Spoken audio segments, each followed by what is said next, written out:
Tem um livro interessante chamado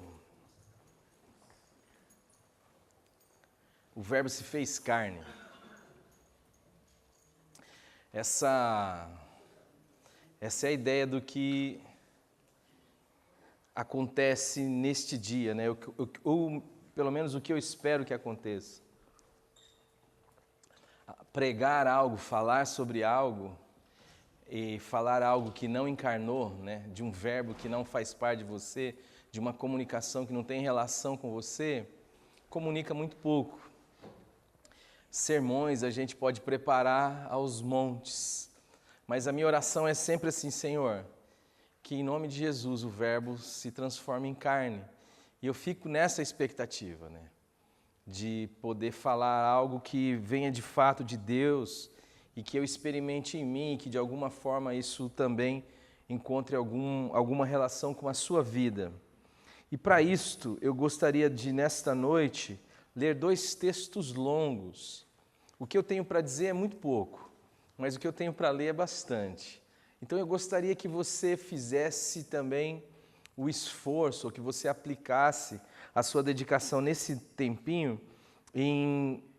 em atender ou prestar atenção ao que será dito por meio da palavra de Deus.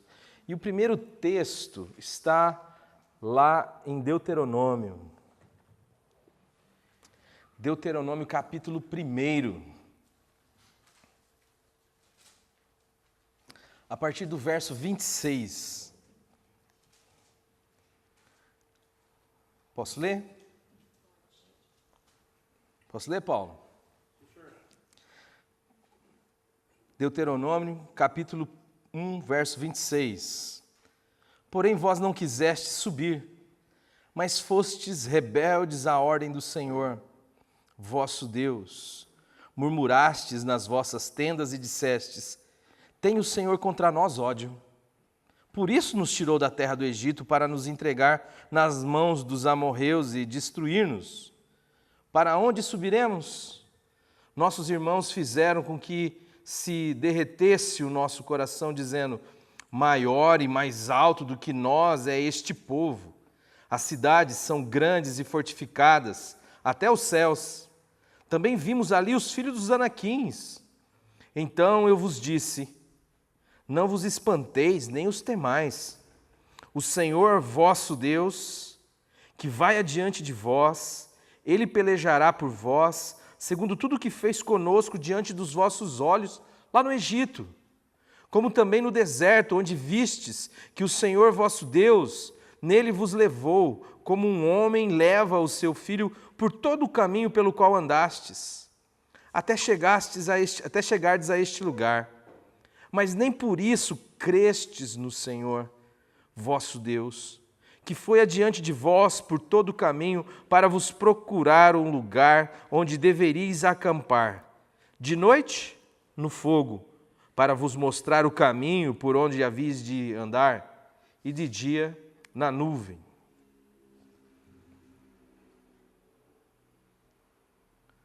Hebreus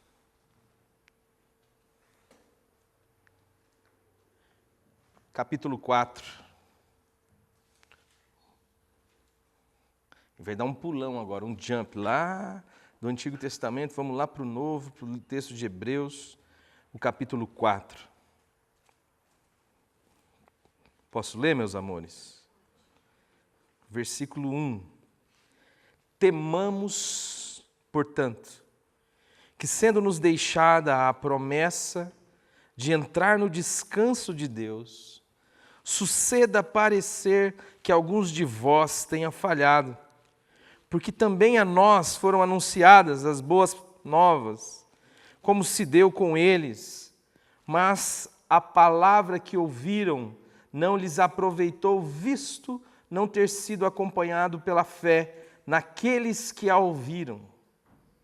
Nós, porém, que cremos, entramos no descanso, conforme Deus tem dito: assim jurei na minha indignação, não entrarão no meu descanso, embora certamente as obras estivessem concluídas desde a fundação do mundo. Porque em certo lugar assim disse no tocante ao 7º dia: E descansou Deus no sétimo dia de todas as obras que fizera.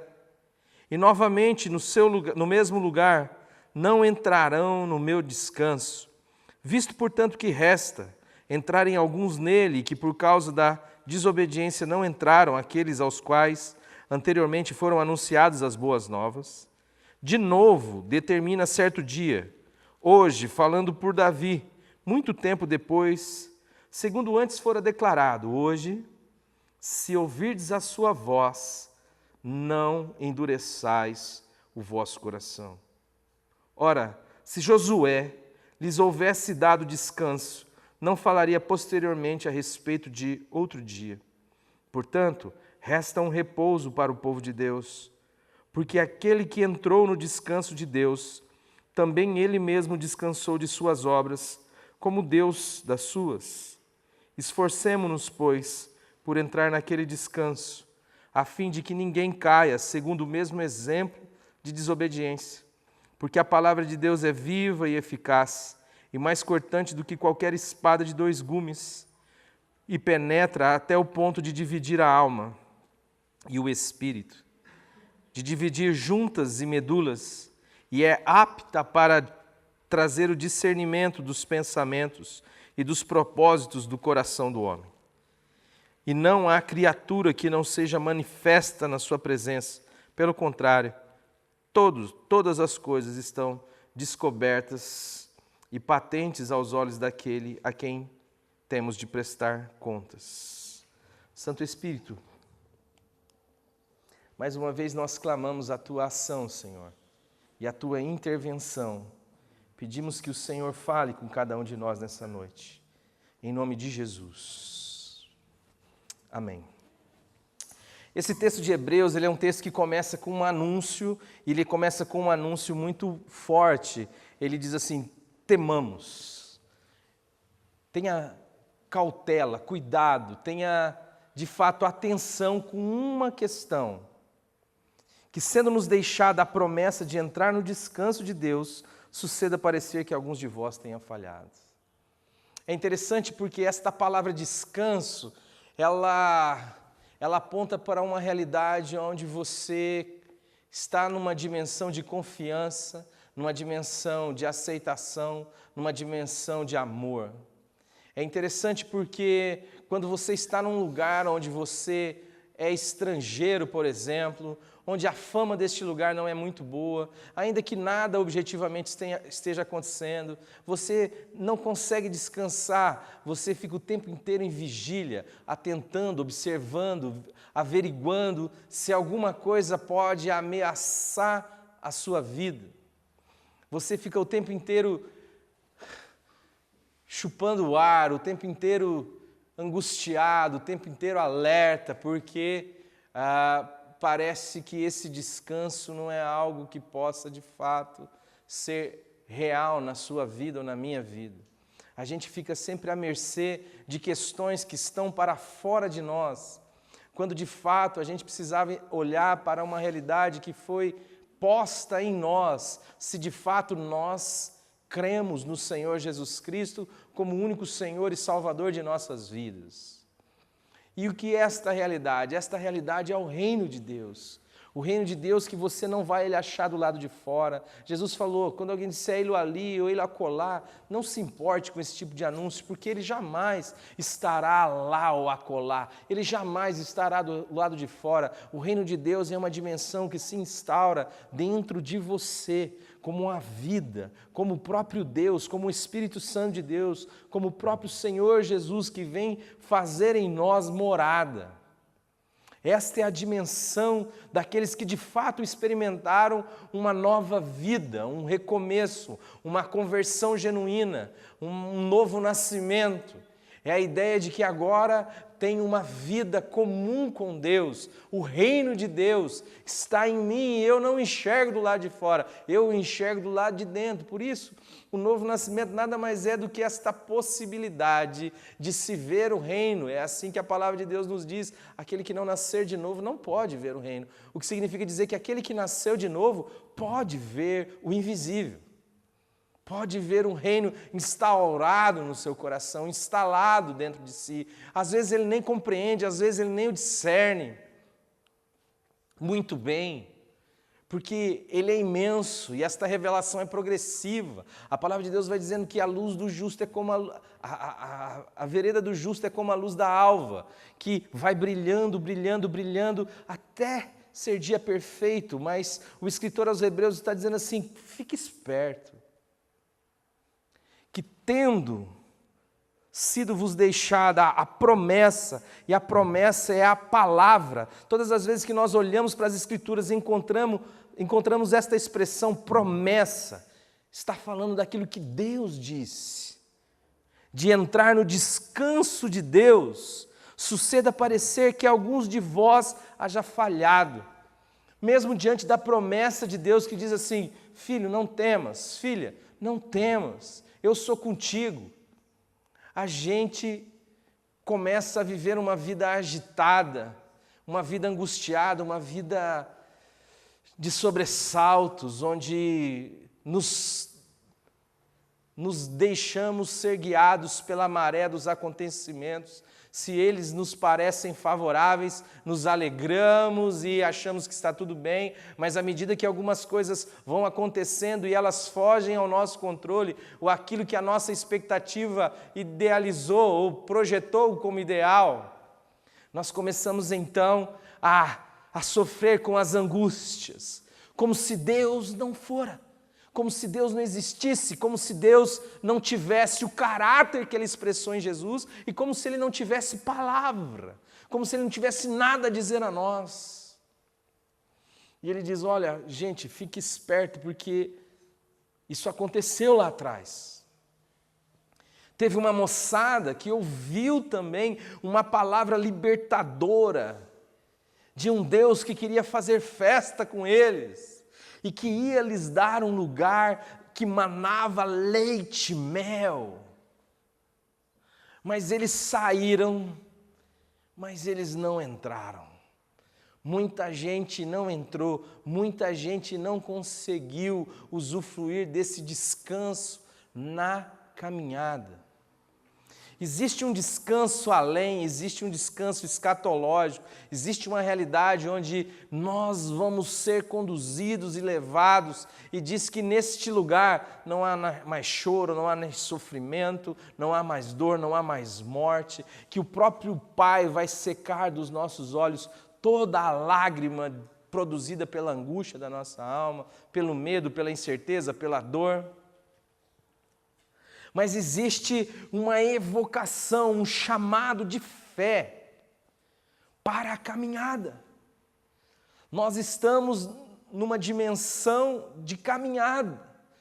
A igreja é os chamados para fora, é aqueles que ouviram a voz do seu Senhor e se propuseram a seguir o caminho, que é uma pessoa. O povo, quando ele foi tirado do Egito, ele não foi tirado do Egito para ser posto do lado de fora do Egito. Este não era o objetivo, sair do Egito. O objetivo era a terra prometida. Então você é tirado de um lugar para. E este ser tirado de um lugar para pressupõe uma caminhada. E é justamente nesta caminhada que muita gente não usufrui do descanso. Vive como se não tivesse ouvido a palavra de Deus, dizendo: dai descanso ao cansado, como disse Isaías. Esta é a minha palavra, dai descanso ao cansado, mas não quiseram ouvir. Antes fizeram da minha palavra mandamento e mais mandamento, regra e mais regra, um pouco aqui, um pouco ali, para que se quebrantem e caiam para trás e se enlace e sejam presos, como diz Isaías.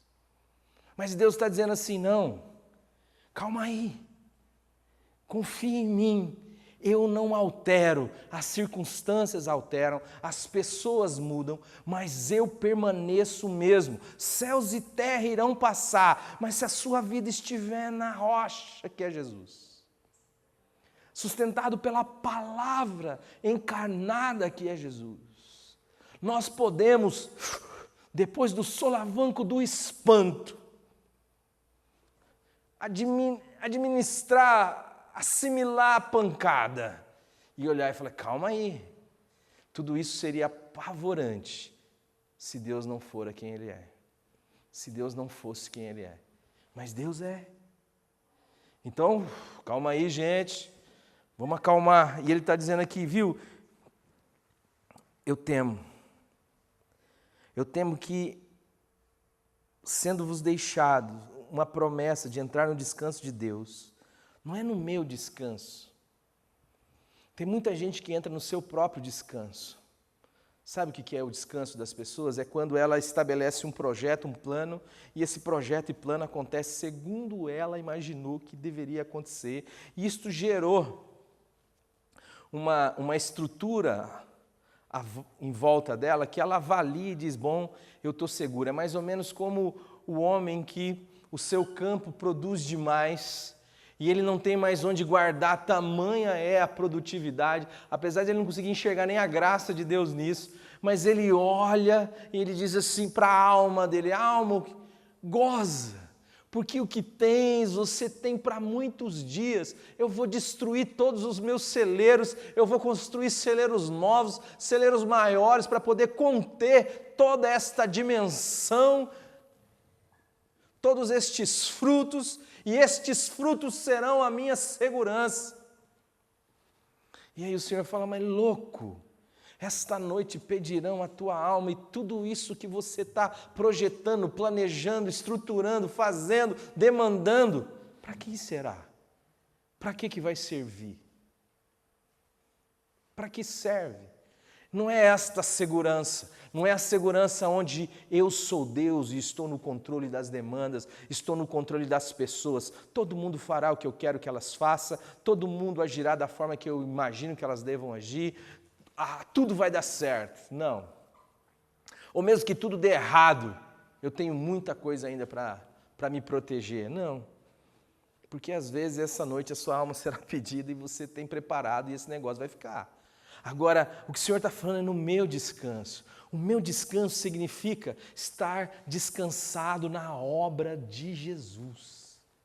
Você já reparou como a igreja brasileira vive atordoada, preocupada, fazendo o tempo inteiro algo, porque não julga que a obra de Jesus seja suficiente, nem para a salvação delas. Parece que se eu não fizer algo, se eu não complementar algo, se eu não conseguir entender o sistema, como funciona, de tal forma que eu possa contabilizar as minhas ações e projetar, prospectar, ter o controle se de fato eu estou numa condição de salvo ou não, eu não consigo descansar. Depender de Deus e depender da obra de Jesus e dela somente, e que é me dada por graça, não tem nada a ver comigo, com o que eu faço, porque Efésios vai dizer que a salvação não vem das obras, para que ninguém se glorie,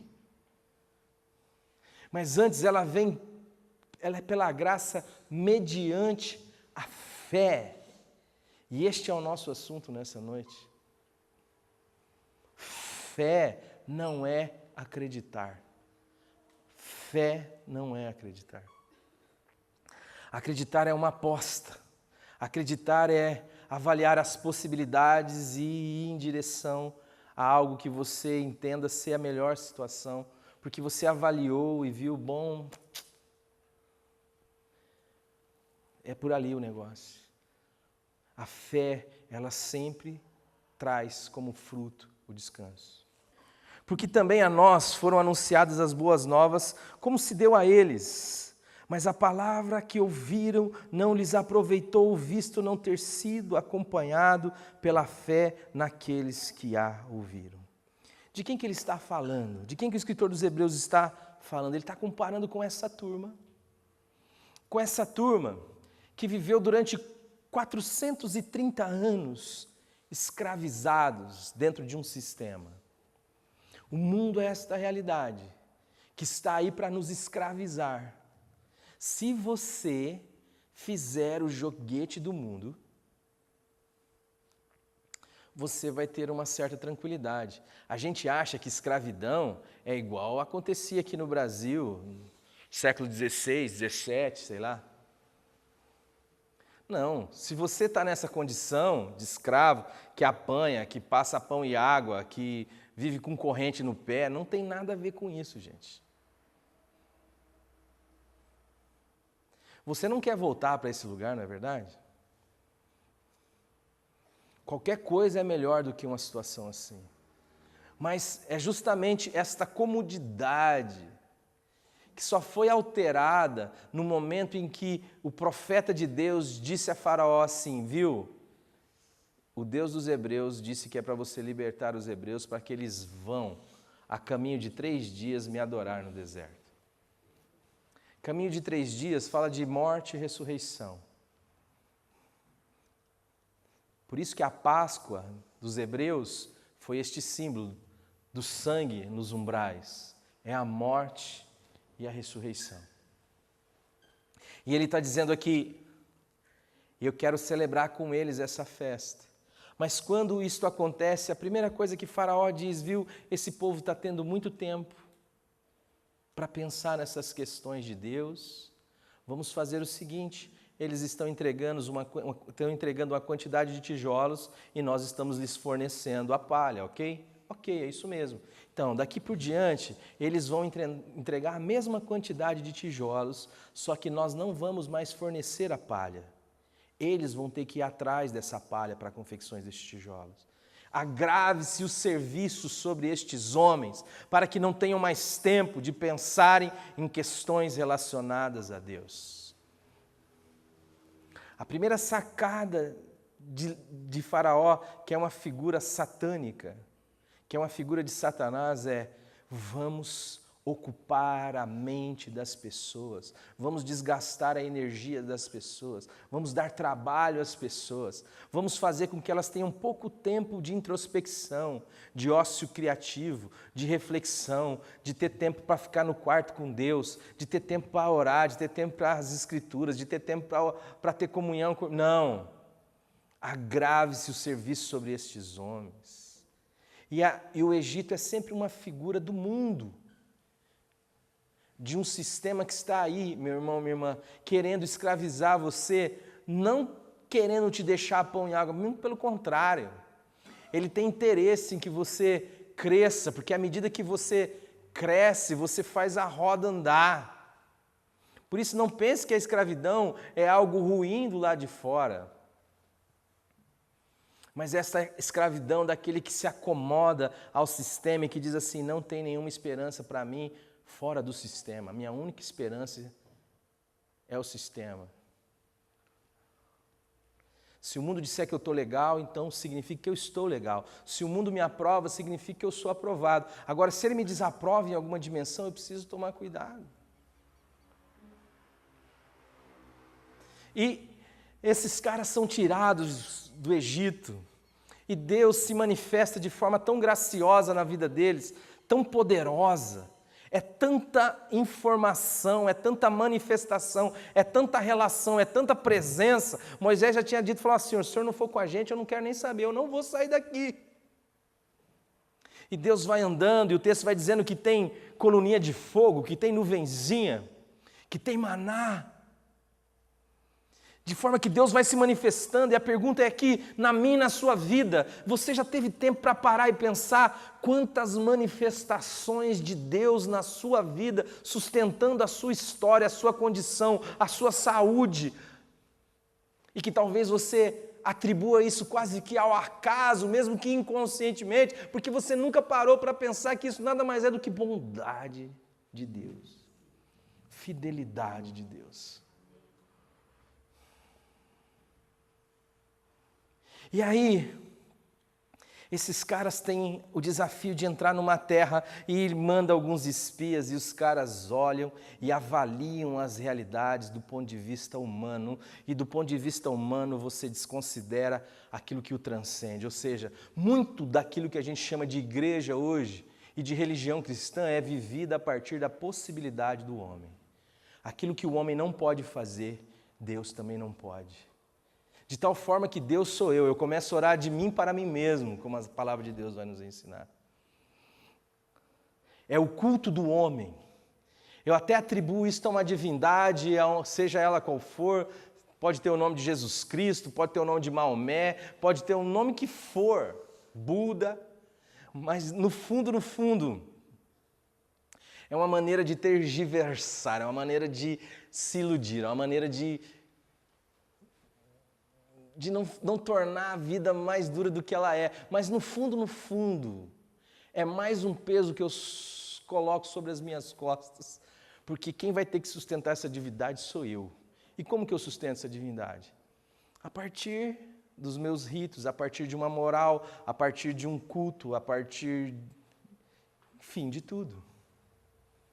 Mas Deus nunca abandonou esse povo, Deus foi fiel com esse povo o tempo inteiro. Mas quando eles olham e vê que as pessoas lá, as cidades são grandes, e que as pessoas também, existem os filhos dos anaquins, os gigantes, eles olham para a terra, olham para a circunstância e falam, meu, Deus tem ódio de nós. Deus tem raiva de nós. Para tirar a gente de lá do Egito e trazer a gente para cá, só tem uma explicação. Deus tem raiva da gente. Vê se não é assim que muitas vezes a gente avalia a nossa vida, amados.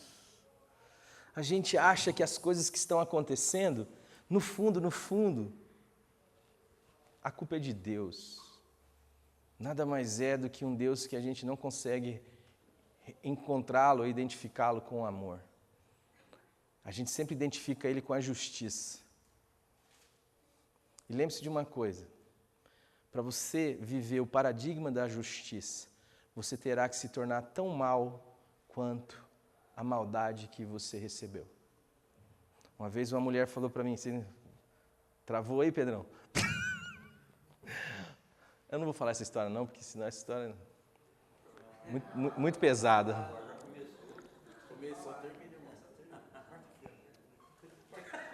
De quarta-feira acho que é melhor.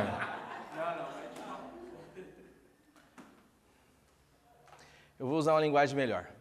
A mulher chegou para mim e falou assim, Alexandre, angustiada, eu atendendo uma situação, porque isso gera angústia na alma, ela estava neurótica. E qual que é o seu problema, querida? Meu problema é que o meu marido adulterou com 100 mulheres. E aí eu falei assim, meu Deus. Eu falei, chama o marido. Chamou o marido. Eu falei assim para ela, e para ele, irmão, se tem um lugar que você pode abrir o peito é aqui. Ele disse assim, cara, nunca aconteceu isso, para não falar que não aconteceu, no primeiro ano de casado, eles eram casados há 7 anos, eu me prostituí. E aí eu chamei ela de volta, falei, querida, eu tenho 2 caminhos para você aqui. E ela falou, qual é? O primeiro é o perdão. Ela falou, perdão não. Eu falei, então você resolveu minha vida. Só sobra um caminho agora. E ela falou, qual que é o caminho? Eu falei, agora você vai sair daqui e você vai adulterar com 100 homens. Ela falou, você está maluco? Eu falei, é o caminho que você escolheu. O caminho que você escolheu é o caminho da justiça. Não pode ser 99, não pode ser 101. Tem que ser 100.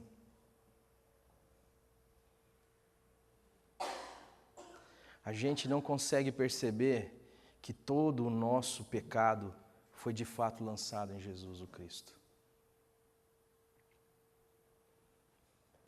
Se a gente for viver a perspectiva da justiça, é olho por olho, dente por dente. Mas a palavra de Deus vai dizer que Ele foi moído por causa das nossas transgressões e traspassado por causa das nossas iniquidades. E o castigo que nos traz a paz estava sobre Ele, e pelas suas pisaduras nós fomos sarados. A justiça recaiu sobre Jesus. Mas existe essa realidade, amados. Nós começamos a olhar para Deus e achar que o que está acontecendo de errado na minha e na sua vida tem a ver com o castigo de Deus, porque eu fiz alguma coisa errada e agora Deus está... Essa é a ideia. Rapaz, Deus deve odiar a gente para tirar a gente do Egito e trazer aqui para essa situação. e não consegue nem perceber toda a bondade e a presença de Deus. Nós, porém, que cremos, diz o texto de Hebreus, entramos no descanso conforme Deus tem dito. Assim jurei na minha indignação, não entrarão no meu descanso, embora certamente as obras estivessem concluídas desde a fundação do mundo. Porque em certo lugar assim disse no tocante ao sétimo dia, e descansou Deus no sétimo dia de todas as obras de Deus. E novamente, no mesmo lugar, não entrarão no meu descanso, visto, portanto, que resta entrarem alguns nele e que, por causa da desobediência, não entraram aqueles aos quais anteriormente foram anunciadas as boas novas. De novo, determina certo dia, hoje, falando por Davi, muito tempo depois, segundo antes fora declarado, hoje, se ouvirdes a sua voz, não endureçais o vosso coração. Ora, se Josué lhes houvesse dado descanso, não falaria posteriormente a respeito de outro dia. Portanto, resta um repouso para o povo de Deus. Deus já realizou todas as obras. Não existe mais nada para você fazer. Do ponto de vista da realidade plena, da salvação, da redenção. Absolutamente mais nada. Jesus, no seu último suspiro, deu a fala que dizia assim, está consumado. Não existe absolutamente nada. Mas se tem algo que causa tristeza no coração de Deus,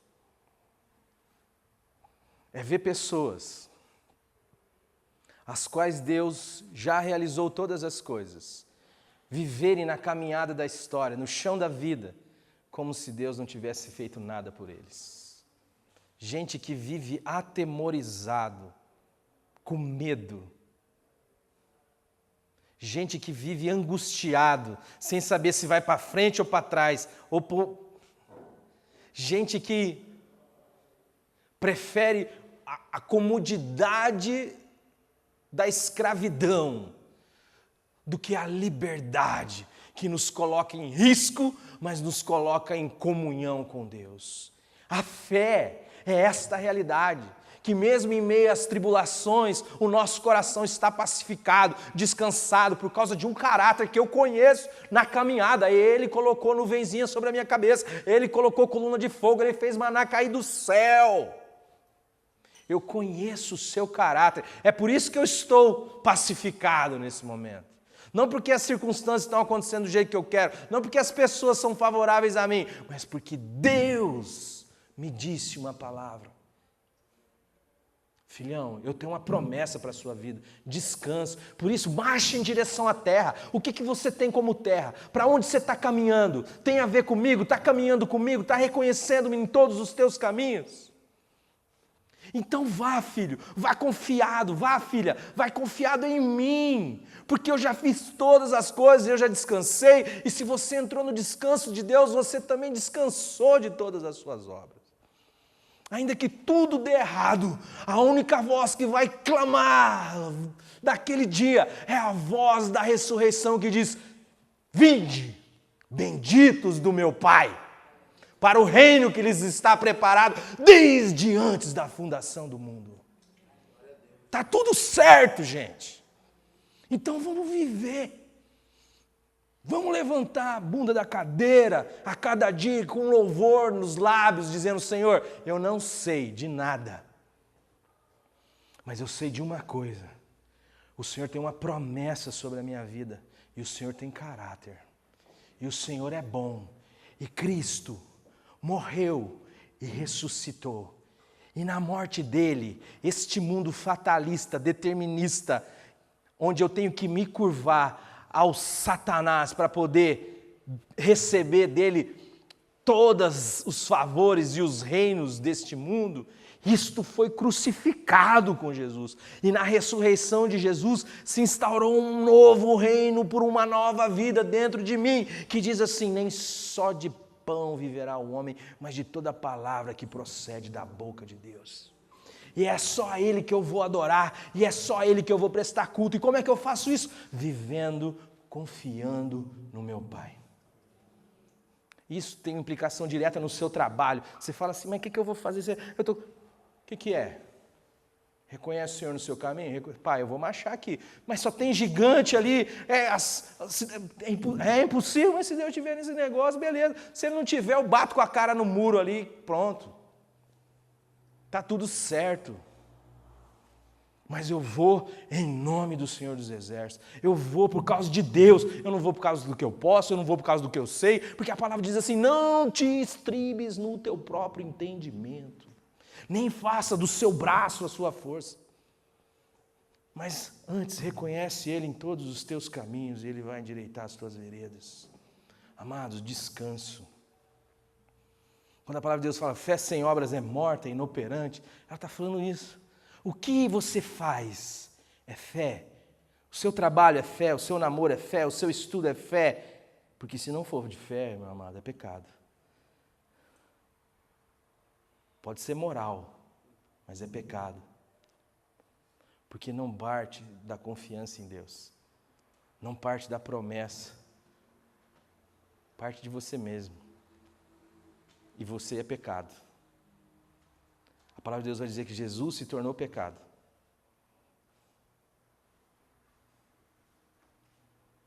Aquele que não conheceu o pecado, Deus o fez pecado por nós.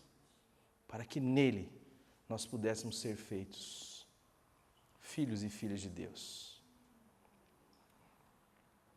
Fé não é o mesmo que crer. Crer é uma aposta. Muita gente apostou em Deus quando saiu do Egito, mas a maioria não creu em Deus. Se você continuar fazendo leitura do texto de Deuteronômio 1, você vai perceber o Senhor falando assim, sabe quem que vai entrar lá? É as criancinhas, que não sabiam nem discernir o certo do errado. É eles que vão entrar lá. É Josué. Nem você, Moisés, vai entrar lá. Acreditar não é mesmo que ter fé. Fé é se abandonar em Deus. É descansar em Deus. É dizer, Senhor, minha vida está em Tuas mãos. Que o Senhor faça dessa comunidade uma comunidade de descanso. Uma comunidade de fé. Que Deus faça dessa comunidade uma comunidade ousada. Não porque olha para si e vê o que pode e o que não pode, mas porque tem sobre ela uma promessa. Uma boa nova. Por isso, nesta noite, não permita que o seu coração fique empedrado. Não endureceis os vossos corações. Mas diz, Senhor, quebranta o meu coração. Quebranta, Senhor, no meu coração. Eu quero viver pela confiança que gera em mim descanso. Amém, amados? Vamos orar? Pai querido, em nome do Senhor Jesus, eu quero te dar graças por esse dia. Eu quero te dar graças por essa revelação, Senhor, que fez muito sentido para a minha vida, porque esta palavra é para a minha vida, Senhor. E a Tua palavra também ensina que a igreja é pão partido, Senhor. Ninguém pega um pão no reino de Deus e enfia debaixo do braço e diz, é meu. Antes, dá graças ao Senhor e o parte, e reparte com os seus irmãos. E é o que eu estou fazendo aqui nesta noite, na esperança de que os meus irmãos também possam comer do verbo, do pão da vida. Desafia-nos, ó Senhor. Fala, Espírito Santo, o Senhor conhece as demandas de cada coração, porque assim está no texto que nós lemos, que nada está obscuro diante do Senhor. Me falta tempo para continuar com esse texto. Mas o Senhor diz isto aqui na Tua palavra, nesta passagem. Por isso, Pai, em nome de Jesus, eu clamo para que em nome do Teu Filho amado, a gente possa recorrer à Tua misericórdia, a chegar, portanto, confiadamente junto ao trono da Tua graça, com a finalidade de recebermos misericórdia, porque nós precisamos, e com a finalidade de acharmos graça para socorro das nossas vidas, das nossas circunstâncias, situações, em ocasiões oportunas. É assim que a Tua palavra diz, e é assim que nós cremos, em nome de Jesus e para a Tua glória. Amém?